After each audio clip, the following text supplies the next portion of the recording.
Hello bellezas, welcome back to a new video, or if you are new here, hi, welcome. My name is Brenda.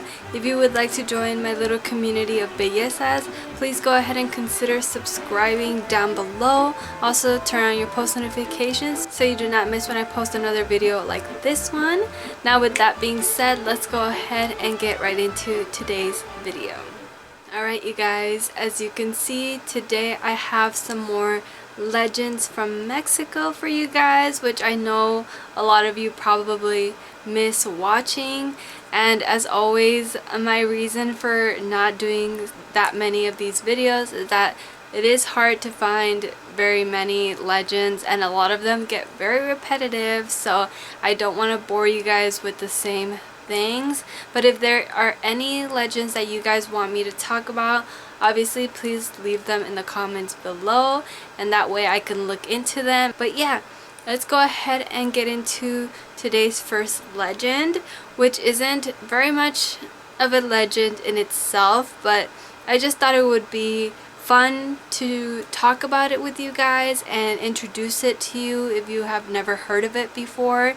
And it is still a very creepy sort of thing, and there could be a possible paranormal tie to this place that I'm going to be talking to you about. I always get ahead of myself and then I'm like, oh wait. Alright, so I wanted to tell you guys a little bit about Las Momias de Guanajuato, or the mummies of Guanajuato, and which is now currently a museum in Guanajuato, Mexico.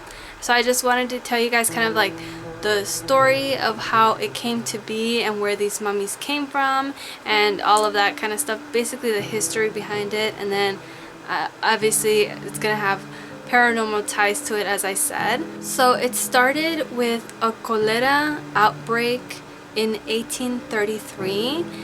Cholera is a disease of the small intestine, I believe, or a virus of some sort. It is usually spread through the contamination of food or water. It's either one of the two, but it is usually all because it's in the same community, so the same community has the same sources for food and water, and so when there is a bacteria in it, they get cholera, and it quickly spreads because people are obviously consuming from the same area. It's in the same community, and a lot of people ended up dying from it. So they were just kind of burying people very quickly just to stop the contamination. So as I said, in order for them to contain it, they started burying people, and a lot of the families of these loved ones who were passing away, they were just being put in these mass graves. And once the cholera outbreak was more controlled, the government basically started putting a local tax which required these families to pay a fee in order to give their loved ones a proper burial, or keep them buried basically, and you'd be able to have a tombstone and be part of the now cemetery. And to the people that couldn't pay it, they basically exhumed their loved ones' bodies and just stored them away until they could properly pay this tax, which is really messed up and really sad that a lot of these families who didn't have the means to be able to pay the tax kind of just had to let go of their loved ones' bodies and just let them do what they want to with it, since they couldn't get a hold of their body and give them proper burial. So not only did they expect people to pay to be able to have their loved ones buried, but they later on started profiting from having these bodies stored away, because the community got outside communities got word of how they had these mummified bodies that were naturally mummified from whatever there was, just the climate. It was a lot of series of different things that were going on that caused this natural mummification. And it was also found out that some of these bodies were partially embalmed on top of that when they were buried. So it was just a lot of factors that ultimately caused them to be mummified. So people wanted to see this, and whoever was working for them decided to start charging people a few pesos to be able to come see the mummies, which are just, you know, people's loved ones, and they were out on display, just kind of propped up against the wall. People would come in, take a look at them and be like, wow, you know, they look scary, they look really, really well preserved, even though it hadn't been super long.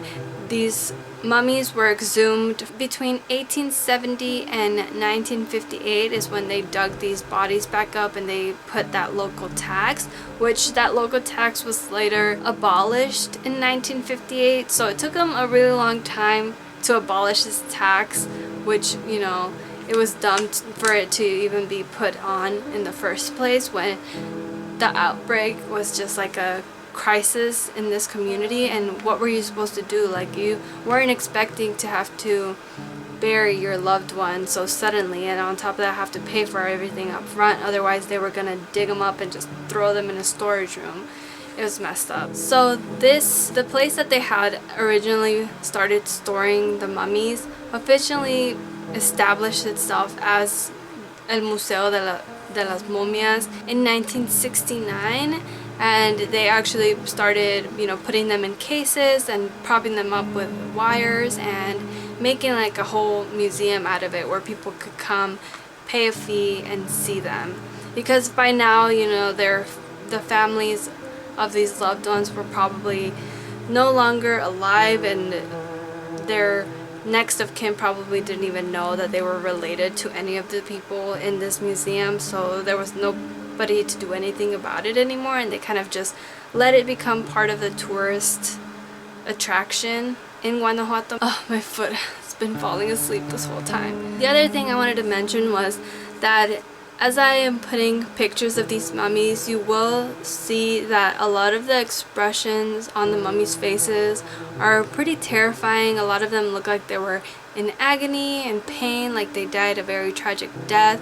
And the people say that it was because a lot of them got buried alive, but it is also been proven that this is just a part of the post-mortem process. It's just the relaxation of the muscles, especially like your jaw. It kind of just drops, and it, you know, you get that face. And so it's nothing more sinister than that. It's just kind of the post-mortem process. I was gonna say postpartum, but there was one incident of somebody actually getting buried alive during this time, and it was of a woman named Ignacia Aguilar, who had a strange sickness where her heart seemed to stop for a period of time. And you know, this was like a thing for her very often, but there was one incident where her heart stopped for over a day, and her family was finally like, okay, it's never been this long, and I don't think that sickness that she had could prolong her heart being stopped for that long. So they were like, ultimately they were like, okay, well, she passed away now and we're gonna bury her. And they didn't give it another day or anything. They were just like, oh, she's gone, bury her. And so they later, with the whole tax thing, they ended up having to exhume her body because I guess her family didn't pay the tax for it. And they found her with her mouth on her arm. She was basically like chewing on her arm, and she had like the residue of dried up blood in her mouth. So she was probably kind of going insane trying to dig herself out, and I don't know what would have caused her to bite her own arm off, or not bite it off. She didn't do it. She didn't bite it off. She was biting on it. Maybe she was just like losing it, and that was the only way for her to cope with that, as she slowly died from not being able to breathe. I can't even imagine how terrifying that would be, and how just probably one of the worst ways to go is just slowly suffocating. So yeah, so this museum has about 111 mummies, and about 59 of them are in display as of 2007 is what the article said. And you know, people still go and see them all the time, and even my own mom has been to this museum before. She went at a very young age with my grandma and her sisters, and she really didn't want to go. She was really scared, and then when they were doing the little tour around there, she said that she was like in tears, and she was so terrified of the mummies because they had little kid mummies and little baby mummies, and you know, being a kid yourself, that's gotta be so traumatizing. She literally was like, I was traumatized, I was so scared. I kept telling my mom that I wanted to leave, and she kept like tugging on her arm, being like, Mom, I want to go. And once they finally got out, she was like crying, and she's like, I never want to go in there again. Basically, her mom, my grandma, just made her go in there. Kind of the same thing as when she made her go see the Santa Inocencia at the cathedral, which if you haven't seen that video, I talk about her. I'll link it right here. My mom also got to see her in person. I'm just like, Grandma was trying to traumatize you. She was like, come on, let's just go. You can't be scared of things. People allegedly who have been to this museum either in the evening hours or also people who work there, the paranormal thing I was talking about was that they do hear whispers now and then, voices. They see like shadows when nobody else is in the museum anymore, and just like little things here and there. Nothing with the actual mummies themselves because they're all propped up pretty well, so I don't think any ghost is like going around tossing them everywhere. But I think that's still very, very scary, especially for how traumatic it was for these bodies to die from a disease and in such an awful way, you know, just being sick and feeling like shit, and then having your burial site be disturbed by somebody and then just tossing your body into like a storage place. I feel like that is just a recipe for, you know, paranormal activity happening, especially just being dug up like that and your body being put on display when your loved ones didn't even get to you know, give you a proper burial and a proper send-off. I definitely think that there could be restless spirits, you know, tied to their body and being in that area, just, you know, roaming around, not really knowing how to move on from there. So as much as it is sad, I think it is very scary and disturbing, and all of the images of the mummies, like, I get it that it's from postpartum. It's from postmortem. I kept wanting to say that and I finally said it. It's from postmortem, and it's nothing like creepy, but it's still, the images are very chilling, and when I was looking through them, I was genuinely getting terrified. And they claim to have the world's smallest mummy. I don't know if there's any other mummies that compete with this one, but it is a fetus from a pregnant woman who got cholera and then passed away, and then they buried her in that same like plot of land where she was mummified, which meant that her baby inside of her stomach was also mummified. Don't know if during the postmortem process her body pushed the baby out as well and then it got mummified, or if these psychopaths took it out of her to put it on display. I hope that's not it. I hope it's the first one, because that would, like, you can't get any more lower than that, like, messed up. But anyway, yeah, they do have a baby mummy as well.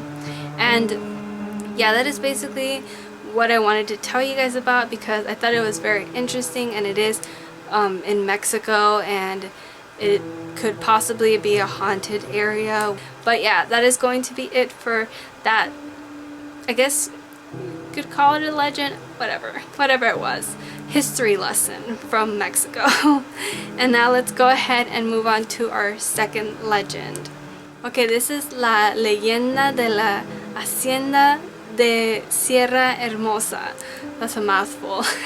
That is the legend of the Hacienda Sierra Hermosa. And a hacienda, I don't know if that could be an English and a Spanish word, but it's basically like a plot of country land, and it's like it's usually people with a lot of money that have them, because it's like your big ass house and then you have, you know, a farm basically. So that's what a hacienda is in my definition, but I don't know about yours, but that's basically what it is. And this is based in Zacatecas, Mexico. So shout out to all of my people from Zacatecas. I don't know, I said that like that. So this is basically about el niño enterrado en la hacienda, or the boy who's buried in la hacienda. So that kind of gives you a little clue about what this whole thing is about. So the legend says that what was once the house in la hacienda, I don't really know if it's still there, like if there's a whole house there, or if it's just a plot of land. But if I do find pictures of it, like as of today, I will put them up, and then, you know, we can all know whether there's still a house at the hacienda or not. But they say that you can hear the cries of a young boy. It's believed that the cries are that of a young boy who was killed by his uncle and then buried inside the house. It is said that the cries come from beneath the house, under the archway or the archway of the door that is between a hallway and the dining room. So they tell the story that many years ago, the tenants of this house started to hear the cries from beneath the ground. So they decided to dig in that spot. Why? I don't know. I think I would rather move out than start digging up to see what I can find. So they were digging not to find treasure, like you would think, but to find the remains of this young boy who they would hear crying. So then that way they could give him a proper Christian burial, is what they said. So they started to dig, and at less than a meter deep, they hit some pipes, which were fairly new and were added to the house. And as they continued to dig deeper, they ran into a quarry stone, which was a tombstone type stone, you could say. And all of the people who had been digging at that moment said that they had a very bad feeling come upon them. Like they just felt like they weren't supposed to be seeing this, like they weren't supposed to be messing with whatever it was that they had just ran into. So they ultimately decided to not continue digging, and they brought some holy water to put on this quarry stone, and then they ended up patching it all back up, you know. So yeah, so they doused it in holy water, and they covered it back up, and the cries still continued to come from that spot. So by word of mouth, they say that they know that the cries come from a small boy who was the son of Doña Manuela Moncada. She had passed away years before, and her son ended up in the care of his uncle Francisco. So they say that this young boy was going to be the heir of Sierra Hermosa, along with other haciendas that had been property of Doña Manuela. And Francisco, at the time being, was the executor and administrator of all of the assets of his late sister. So as I said, Francisco was the brother of Doña Manuela, and the young boy was his nephew. And since he was a young boy, he wasn't obviously going to immediately become the heir to all of her assets, and he knew that his nephew would become the heir to all of the assets, as I said. So he ended up deciding to make him disappear. He either killed the boy or had him killed, and it seems that they did bury him there at the house under the floorboards. And so everything would have remained an unsolved mystery if it weren't for people hearing the cries of the boy and ultimately realizing that there had been a murder there. Because if they never saw this boy again, and he didn't become the heir to all of this, and this place just became abandoned or what have you, it's just nobody owns it, you could possibly jump to that conclusion and been like, why else would the young boy not have taken over this whole property and did something with it? Because I'm pretty sure that Francisco was long gone, and if he ever did obtain all of the properties, he probably only had it up until he died, and he didn't pass it down to anyone else, basically. So it is a very sad story, but also very eerie to think about people walking by this hacienda, or people living in the house, and hearing the cries of a young boy, and you can hear it coming from beneath the house. But I feel like that's ultimately what his end goal is. He probably won't stop until he gets the justice that he deserves and that he gets a proper burial somewhere where he could rest. And with these kind of legends that go, by mouth, it's kind of hard to know how much of it is true, but either way, I think it was a good legend and a good story, and I really enjoyed looking into it as well. So let's go ahead and move on to our last legend for tonight. So this one is La Leyenda de la Novia de Kuliakan, or the legend of the bride of Kuliakan. So this legend, as I said, is about the bride of Kuliakan, and her name was Lupita Flores. Alright, so this story takes place in 1948. In the Cathedral of Kuliakan, they were getting ready for the wedding. They had beautiful flower arrangements. All of the family and friends were gathered around in their best get-up, like any other wedding. They were at the cathedral waiting for the wedding to start. So the bride had actually already been there, and they were just waiting on the groom, because the groom usually has to be there first so the bride could go ahead and walk down the aisle and meet her groom at the altar. So they had been waiting very anxiously, and the groom was nowhere to be seen. They were hoping that he would get there soon. Maybe he was stuck in traffic, maybe he forgot something and he had to go back. They were just hoping that he would get there soon. And then finally, to the relief of everybody, the groom finally arrived.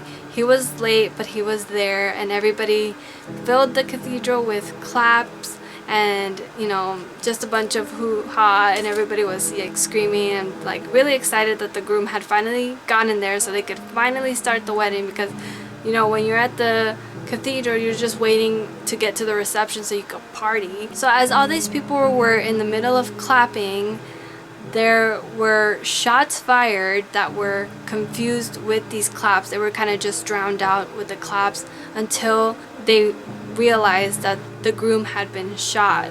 He had been shot 2 times, and the person who had shot him was already fleeing. He was running away from the cathedral, and they were able to see who had been the person to shoot him, and it turned out to be the best friend of the bride. And so the legend says that after all of this happened, and they had to bury the groom, and the bride ended up being instantly a widow, basically. She fell into a very deep depression, of course, as I can imagine anybody would.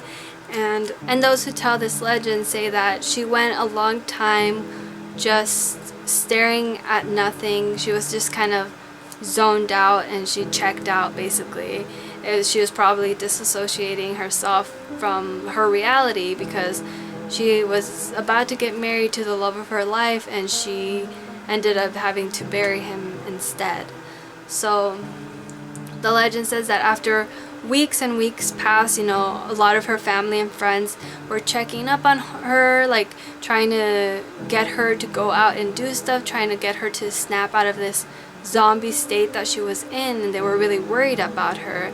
And finally, on a Sunday at 5 p.m., at the surprise of her friends and family, she got up and she started to put on her wedding dress.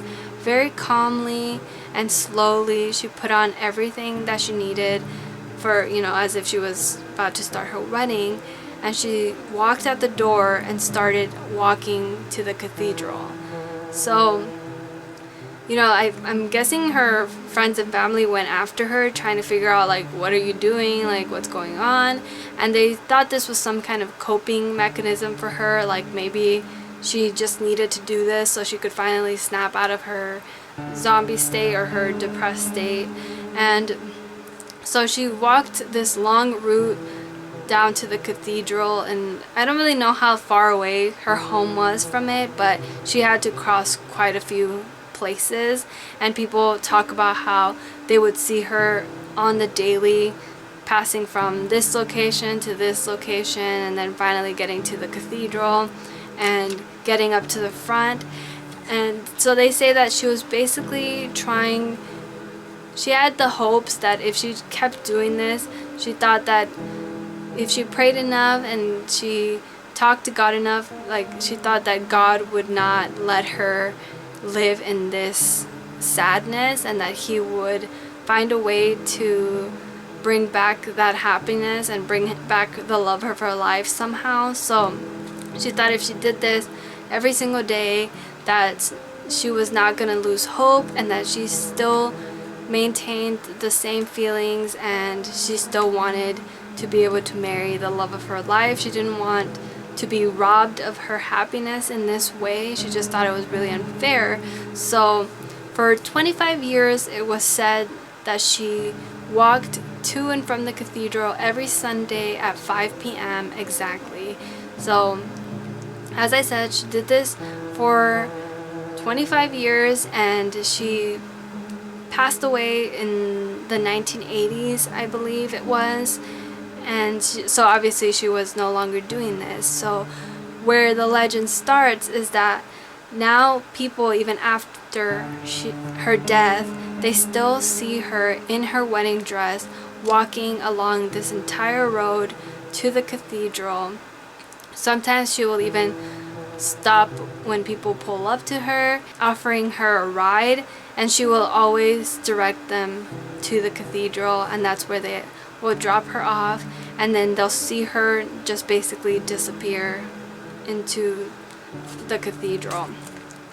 And there have been many people who said that they have encountered La Novia de Kuliakan, and they still see her apparition in the middle of the night, or basically just on Sundays is when they mostly encounter her, because that is the day that she would go to the cathedral every day. So it is said that she is still searching for the love of her life, so she can finally get to marry him, because she was basically a restless soul after she passed away and didn't get to fulfill what she wanted, which was to get her husband back and be able to marry him and be able to live her life with him. She never lost hope, and she wanted to, gain that happiness that she knew she would have after she was able to marry her husband. So another very sad story, but still creepy. I keep saying that it's still creepy, because I have always been really scared of any kind of image where it's like a woman in a wedding dress or a woman in a white dress. So you hear a lot about that, because people do get very scared about ever having encountered this, like an apparition like this. So I definitely know that I would be petrified, because I could get scared by just regular old things that have nothing to do with ghosts or anything. So I know that if I were to ever see something like this, I would peace basically, And yeah guys, that is the last legend I have for you guys. Hopefully I can bring some more of these videos for you guys, because I do know that you like them a lot, and I like them too. I always love learning about more legends of Mexico.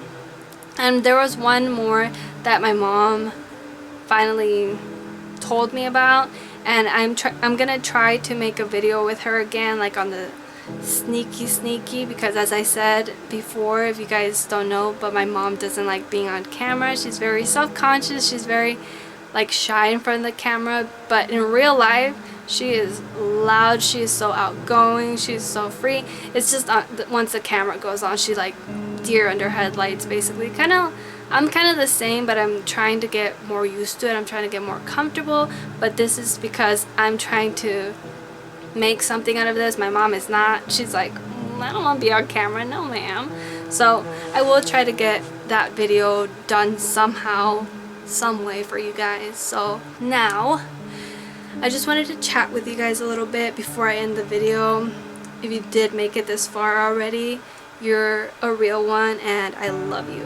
But I just wanted to tell you guys a little story time. I don't even know if you could call it a story time, but anyway, so at my job I work like pretty late, up until like 9 p.m.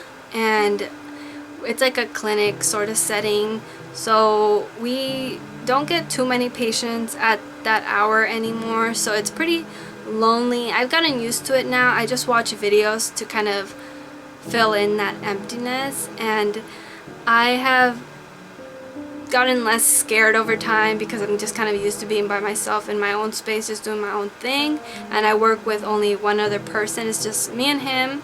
Like, I'm checking in and he's doing the stuff in the back. And so usually I don't get patients that late. As I said, it's usually like around 6 or 7 is the cutoff time, but this time I had one all the way up to almost 8:40 is when they got out. And so anyway, so I was sitting at my desk and I have like the computer obviously like right in front of me, and I was looking up these legends that I just read to you guys. I was looking it up and I was writing notes on my little notepad that I was flipping around this whole time, and I was really into it. So I had heard our last patient who had an interpreter and then his wife with him. All 3 of them sounded like they all left and they all walked out the door. They said bye to the interpreter, and I heard her like her voice also traveling out through the door. And I thought, okay, finally the last patient's gone. I could just concentrate on doing the research for this. So I was reading the article. It was all in Spanish, so my notes, I was basically so focused on translating the Spanish text to English. And so I had my computer here and I was like this, like actually like so really into writing. And this had been like 15 minutes after the patient and everybody had left, and I had been reading and stuff for 15 minutes. And as I was writing down, I like look up like past my computer, which is like eye level to me, and right in front of me the interpreter is just standing there just looking at me, and she's scanning like a barcode that they need to do to clock out. And I tell you, when I tell you that she scared me so bad. I felt my entire body like shake all at once, like it just traveled down. And I was just like, I stared at her and like I realized that it was like an actual person, and it was the interpreter who still was here this whole time, 15 minutes just sitting in the waiting area in silence. Because when I tell you guys, there is not a single sound in that entire clinic at night, especially because I wasn't listening to anything, because as I said, I was concentrating on getting that knowledge in my head for these legends. So I was under the impression that I was by myself. So when I saw her face like right above like my screen, like right across from me, she was like looking at me because she saw that I looked at her, and she was just scanning her code, and she was just standing there in absolute silence. Gave me a heart attack basically. And I was like, oh my god, you scared me, I thought you were gone. And she's like laughing, and she was like, no, I was just sitting over there. And I was like, I was like shaking afterwards. I couldn't even say anything anymore. And she was like, okay, thank you. And then she like left, and I heard her walk out the door. And after that I was just sitting there like shaking, like because even just talking about it I can remember how scared I was. Yeah, I was absolutely petrified. I had never been scared that bad before. Like, I had never felt that sensation before. And I was just glad that she was a person and not a ghost, because if I had seen that and it was, and you know, she disappeared or something, I would not come back. Your girl would be broke because she would be out of a job. I was so scared. But yeah, as soon as I saw that it was just the interpreter, I was like, oh my god, I was so relieved, because I honestly thought I had just seen a ghost who was looking at me. I was so terrified, and I had to go like shake it off with the guy that I work with. I went back there and I like told him the whole thing, and I just was having conversation with him after that, because I was literally just shaking the whole time, and I had just fear washed upon me the entire night. I wanted to go home after that. I was like, please don't ever scare me like that again. And I told him, I was like, make sure that when you come up to the front to ask me something, I was like, you need to wear a bell from now on so I know when you're coming, because I cannot be getting scared like that. Or I always have to have a video on now, because the silence in there is you could just cut through it. Anyway, yeah, that's the little story time I wanted to tell you guys real quick. It was like a funny sort of thing, and I scare easily. That just tells you that I scare easily. But I feel like anybody would be scared, especially if they thought that they were alone and you just see somebody. And this girl was pretty pale, so I legit thought I had seen a ghost. I was like, no ma'am. But anyway, yeah guys, that was my little tangent. I hope you enjoyed that. And now, before I end the video, today's comment shout out goes to this person right here. Thank you so much for leaving a nice comment. I always do really appreciate it. And if you want to be the next comment shout out, all you have to do is leave me a nice comment down below, of course, and that's it. And yeah guys, thank you so much for making it all the way to the end and watching this whole video. I appreciate and love you all so much. Hopefully I will see you in my next one. Don't forget to stay safe and be kind. Bye bye.